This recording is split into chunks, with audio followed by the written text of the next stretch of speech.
Hi, welcome back to HardReset.Info channel. In this video, I want to show you how to set App Store download limits. Setting limits in App Store can mean two main things. The first one is restricting new downloads. It's like the parental control, and the second meaning is managing cellular data usage. So let's begin with the first thing. You want to open settings. And let's scroll to section Screen Time. Here you need to find Content and Privacy Restrictions. Let's go here. And at the top you can see Toggle Content and Privacy Restrictions, and please make sure to enable it.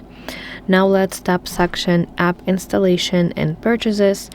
And under the section App Installations, let's go to Installing Apps. And here select Do Not Allow. After this, if you go to your home page, you will not see App Store application because it basically prevents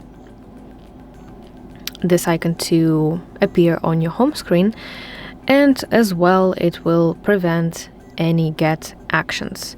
So let me allow it, and you can see that my App Store application is back. Okay, and now let's manage cellular data. Let's go to homepage of settings, and you want to scroll to the very bottom to apps section.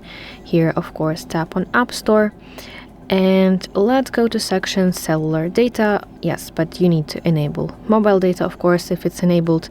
And under the section cellular data, you want to go to app downloads, and here select always ask, or you can set ask if over 200 megabytes.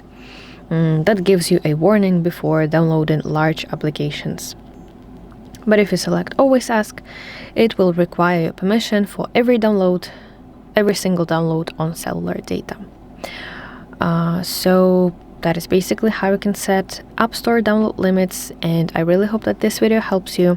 If so, please like this video and subscribe to our channel to see more content like this.